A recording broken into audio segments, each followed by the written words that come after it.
So Justin Fields had his pro day pretty much at the same time on Tuesday, right? Right. Okay, so MJetty8 says, did you see any significant improvement in Justin Fields' pro day in regards to the mechanics and the accuracy problems that you pointed out from the season? Definitely, yeah. Good question, MJetty8. I mean, yes, it's a positive. Again, there's a lot to like about Justin Fields, but did I see less of the wiggly arm that I talk about? Definitely.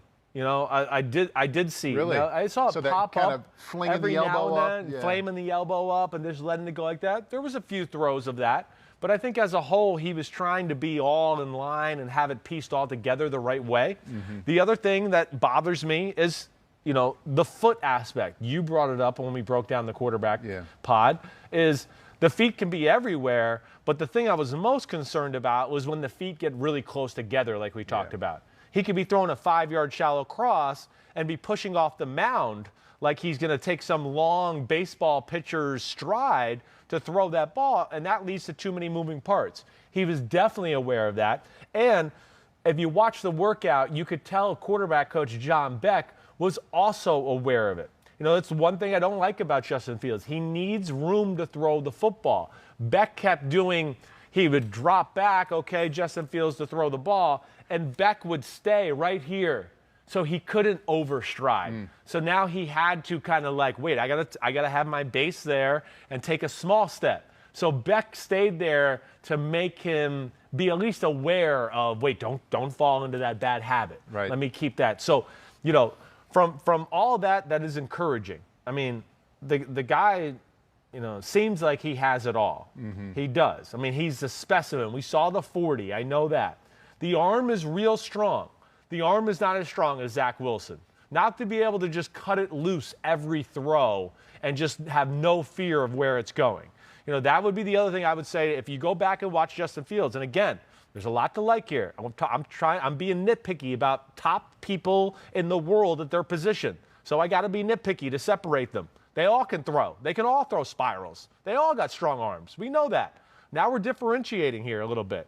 And where he's different to me than the top three, and then you see this a little in the workout, of not just rare and not playing it real a little bit through the workout.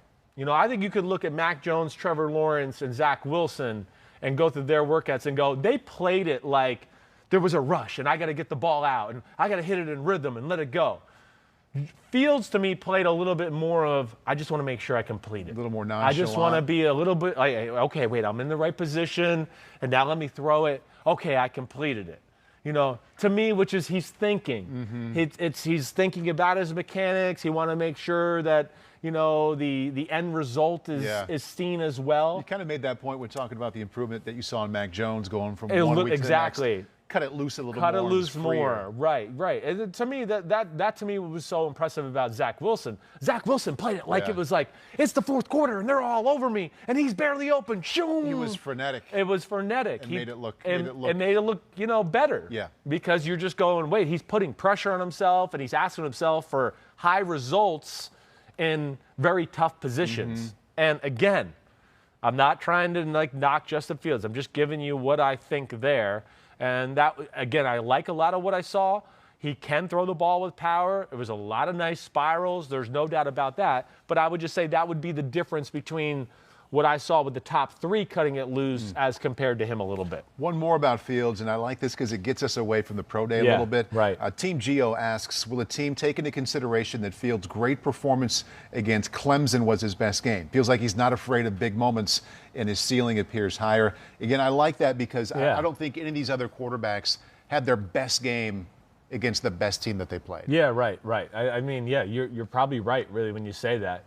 You know, maybe Mac Jones might have. And Fields wasn't as good the next week. No, but he was wonderful game, against the top three team. He was great against Clemson. You know, I do, as you've heard me say during that, it's not as good as you think it is statistically when you watch it.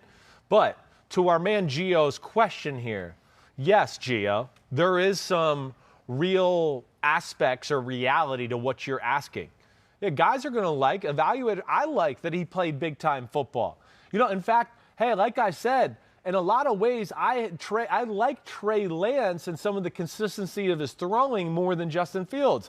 I put Justin Fields in front of him because I said, played a lot of big-time football games. He's played a lot more football. He's been asked to throw the ball more, and then, yeah, there's just a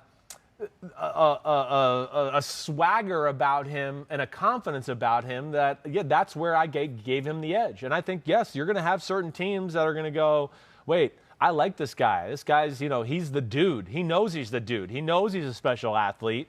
And he's certainly not afraid of big game situations or anything like that. That definitely, certain people put more value in that than others. Right. Yeah. Hi, I'm Mike Tirico, and thanks for watching. Make sure to hit subscribe for the latest news and highlights from NBC Sports.